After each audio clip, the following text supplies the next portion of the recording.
নমস্কার বন্ধুরা। ট্রাভেল পক্ষ থেকে সমস্ত দর্শক বন্ধুকে জানাই স্বাগত। আজকে আপনাদের সঙ্গে দেখা আরেকটা নতুন পর্বে, যেখানে ইতিহাস আজও কথা বলে। এসে পৌঁছলাম জালিয়ানওয়ালাবাগের সেই ঢোকার মুখের গলিতে। যে সরু গলির পথ ধরে আমরা এগিয়ে যাচ্ছিলাম জালিয়ানওয়ালাবাগের মূল পার্কের দিকে, আর তার দুপাশেই বহু শহীদের প্রস্তর মূর্তি খোদিত রয়েছে ওয়ালের দুপাশে। আমরা সেগুলো দেখতে দেখতে এগিয়ে গেলাম মূল পার্কের দিকে। জালিয়ানওয়ালাবাগ, যা আমাদের মনে করিয়ে দেয় এক কুখ্যাত ইতিহাসের কাহিনী। আজ থেকে 105 বছর পূর্বে 1919 সালের 13 এপ্রিল ইংরেজদের জেনারেল ডায়ারের নেতৃত্বে যে কুখ্যাত নৃশংস হত্যাকাণ্ড ঘটেছিল জালিয়ানওয়ালাবাগের বুকে, সেই নৃশংস হত্যাকাণ্ড আজও আমাদের মনে এক মর্মর বেদনার সৃষ্টি করে। এখানে সেই বেদনার ইতিহাসগুলো লেজার লাইটের মাধ্যমে ফুটিয়ে তোলা হয়েছে দর্শকদের জন্য, যারা আমরা অনুধাবন করতে পারি না ওই সময়কার কাহিনী। সেগুলো যেন আমাদের সামনে, চোখের সামনে ফুটে উঠছে প্রতিনিয়ত, প্রত্যেকটা মুহূর্তে।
এখানকার গ্যালারিতে পাঞ্জাবের বহু শহীদের, পাঞ্জাবের মাটিতে জন্মেছিলেন, বড় হয়েছিলেন, দেশের জন্য প্রাণ দিয়েছেন, লড়াই করেছেন, সেরকম বহু ব্যক্তিত্বের ছবি এখানে লাগানো রয়েছে, যেগুলো আপনারা দেখে উদ্বুদ্ধ হতে পারেন, তাদের জীবন চরিত্র সম্পর্কে জানতে পারেন, তাদের কর্মজীবন, দেশের প্রতি শ্রদ্ধা, দেশপ্রেম, কীভাবে তারা নিজেদের জীবনকে সঁপে দিয়েছিলেন দেশমাতৃকার চরণে, প্রত্যেকটা আপনারা এখানে অনুধাবন করতে পারেন।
এবার এসে পৌঁছালাম সেই কুখ্যাত কূপের সামনে বা কুয়োর সামনে, যেখানে ভীত সন্ত্রস্ত দেশপ্রেমীরা নিজেদেরকে বাঁচানোর উদ্দেশ্যে ঝাঁপ দিয়েছিলেন কুয়োর মধ্যে। সেই কুয়োতে, সে বিশাল কুয়োর সামনে আমরা এসে পড়লাম।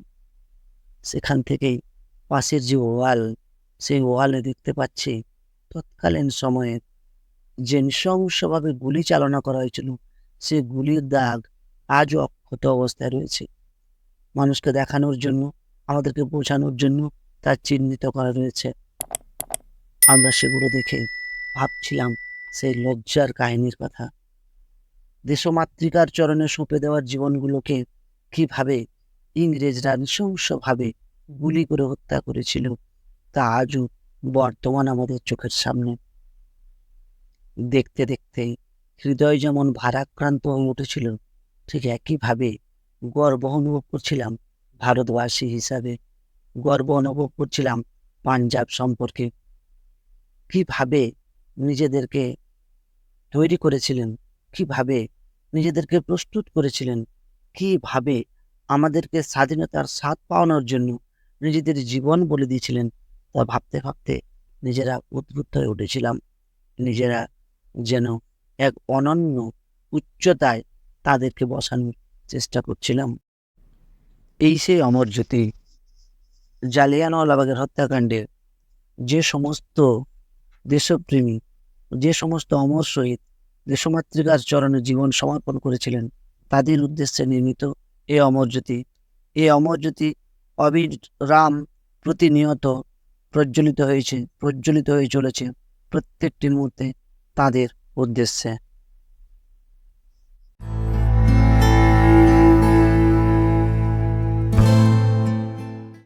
ভ্রমণার্থীদের দর্শনের জন্য সুন্দর পার্কটি গড়ে তোলা হয়েছে। ওই সমস্ত ইতিহাস দেখতে দেখতে আপনারা দর্শন করতে পারেন জালিয়ানওয়ালাবাগের এই পার্কটি। তাদের স্মৃতির উদ্দেশ্যে যারা জীবন দিয়েছিলেন, একটি স্মৃতিস্তম্ভ বানানো হয়েছে। আপনারা সুন্দরভাবে এই পার্কটি ঘুরে দেখতে পারেন, স্মৃতিস্তম্ভে তাদের উদ্দেশ্যে শ্রদ্ধা জ্ঞাপন করতে পারেন এবং নিজেদেরকে একবার অনুধাবন করতে পারেন, নিজেদেরকে একবার বিলীন করে দিতে পারেন ওই সময়টার কথা ভেবে। নিজেদের বুকটা ভরে উঠবে আনন্দে, গর্বে, আবার বিদারিত হবে এক গভীর বেদনায়।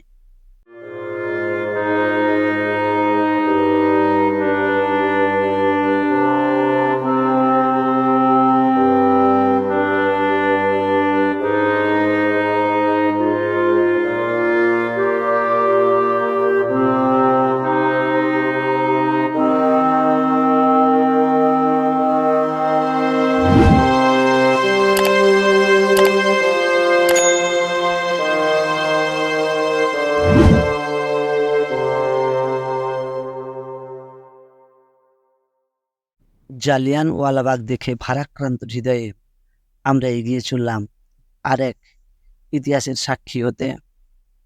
এখান থেকে প্রায় 35 থেকে 40 কিলোমিটার দূরে অবস্থিত সেই আকাঙ্ক্ষিত ওয়াঘা বর্ডার বা পাকিস্তান বর্ডার, ওয়াঘা আটারিতে আমরা দেখব সেই বিখ্যাত প্যারেড এবং সাক্ষী থাকব আমরা একটা নতুন ইতিহাসের।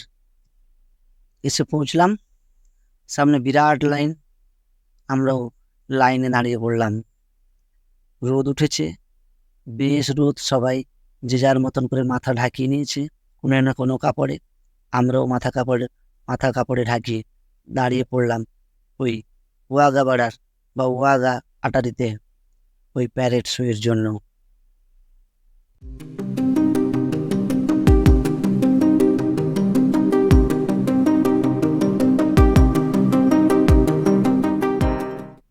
লাইনে দাঁড়িয়ে লক্ষ্য করছি BSF, India's first line of defence, welcome to JCB Wagah Attari. দেখতে দেখতে লাইনে আমরা এগিয়ে চললাম সামনের দিকে। গা ছমছম করে উঠছে সামনে একটি কামানবাহী গাড়ি এবং ভারতের তেরঙ্গা পতাকা। আমরা দেখতে দেখতে সানন্দে জোরে পা চালিয়ে এগিয়ে গেলাম ওই গ্যালারির দিকে বা অডিটোরিয়ামের দিকে। সবাই বেশ উজ্জীবিত, সবাই এক্সাইটেড কি হতে চলেছে আমাদের সামনে।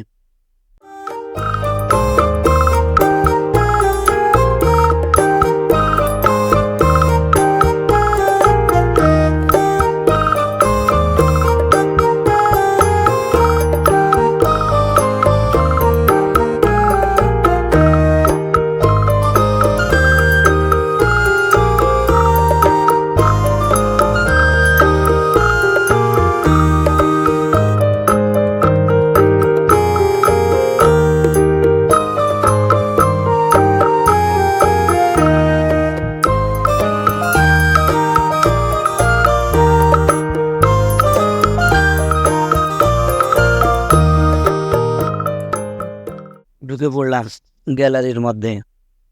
এখনো অংশটা কিছুটা ফাঁকা, ওটা ভিআইপি লাউঞ্জ।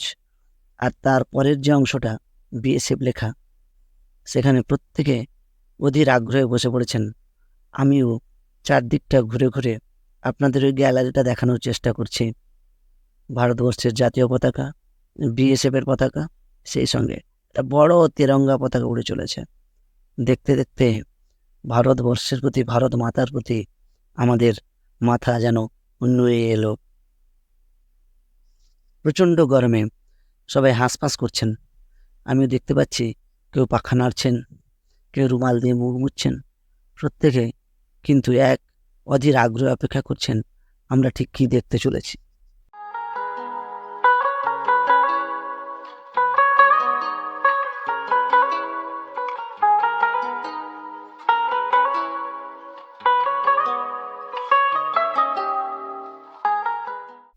প্রকৃতির কি রূপ, কখন হাসি কখন কান্না।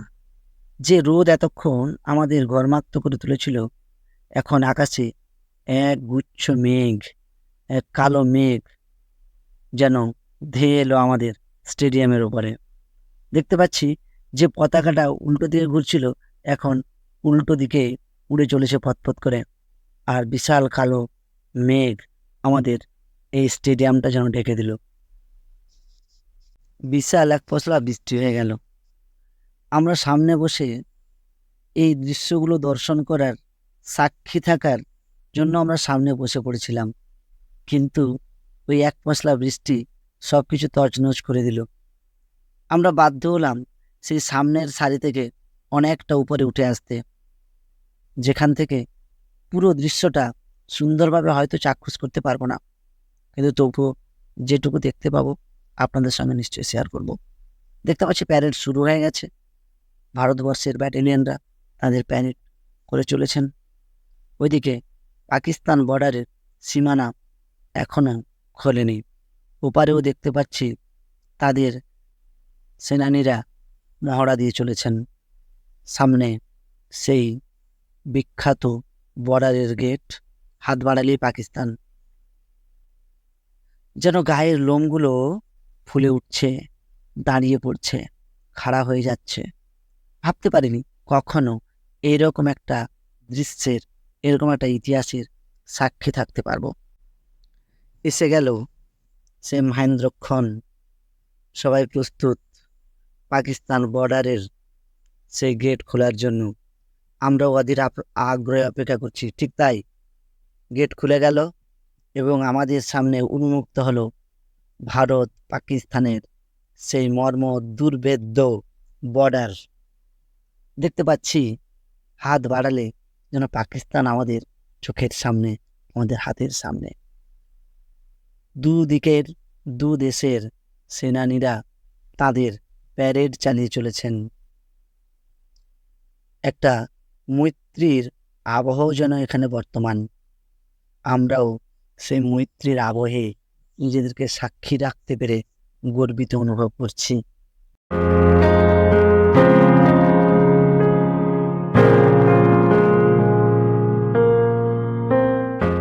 দেখানোর চেষ্টা করছি দেশের ওপারে পাকিস্তানের ওই অংশগুলো।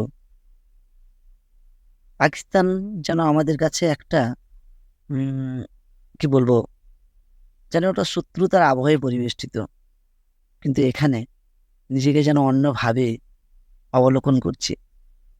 পাকিস্তানের ওইদিকে গ্যালারি তৈরি হচ্ছে, কাজ চলছে।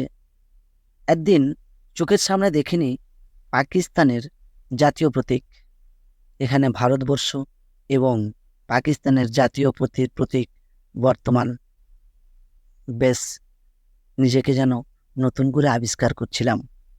মনে মনে ভাবছিলাম, সত্যি কত কিছু আমাদের অজানা, আমাদের জ্ঞানের পরিধির বাইরে।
এবার মৈত্রীর আরেক নিদর্শন। ভারত পাকিস্তান দুদেশের বর্ডারের যে পতাকা, জাতীয় পতাকা এক হতে চলেছে। দেখতে পাচ্ছি দুদেশের ব্যাটালিয়নরা এক ক্রস আকারে একটা মৈত্রীর আবহাওয়া তৈরি করেছেন দুটি জাতীয় পতাকাকে নিয়ে। আমরাও অধীর আগ্রহে অপেক্ষা করছি ঠিক কি হতে চলেছে।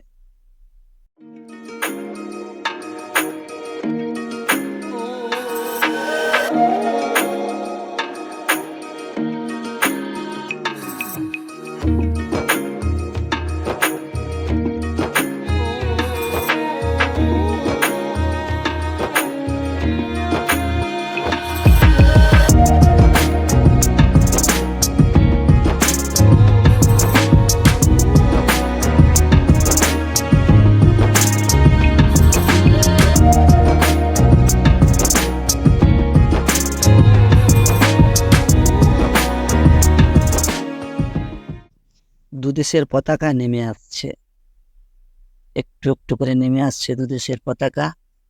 আমরাও অধীর আগ্রহে তাকিয়ে আছি ওইদিকে। একটা সময় কি হবে, এই গভীর উৎকণ্ঠা আমাদের মনের মধ্যে। প্রত্যেকে সেই দৃশ্য অবলোকন করার জন্য, দেখার জন্য মুখিয়ে আছি। দুদেশের পতাকা নিয়ে নিলেন সমস্ত ব্যাটালিয়নরা, সুন্দর করে ভাঁজ করে সসম্মানে সেই পতাকাকে নিয়ে চলছেন যে যার ভূখণ্ডের যে সুরক্ষিত স্থান সেদিকে নিয়ে যাওয়ার জন্য। আমাদেরও প্যারেড এগিয়ে চলেছে সেই গ্যালারির দিকে।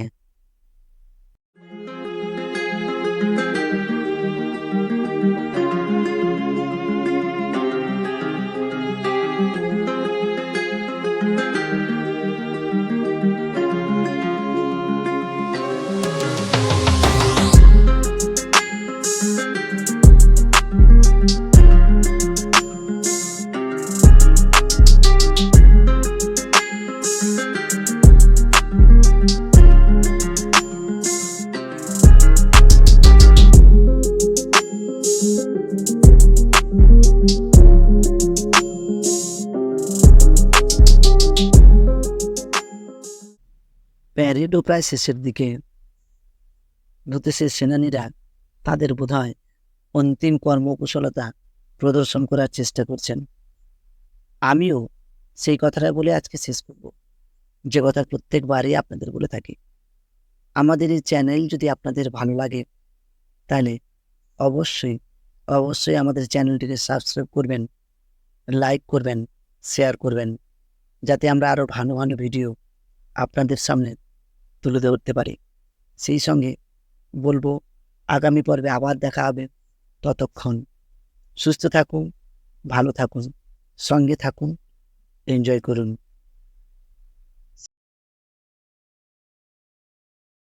প্যারেডের শেষে দুদেশের সেনানীরা নিজেদের মধ্যে করমর্দন করে আবার আটকে দিলেন সেই মর্মর দুর্ভেদ্য প্রাচীর আটারি ওয়াঘা বর্ডার।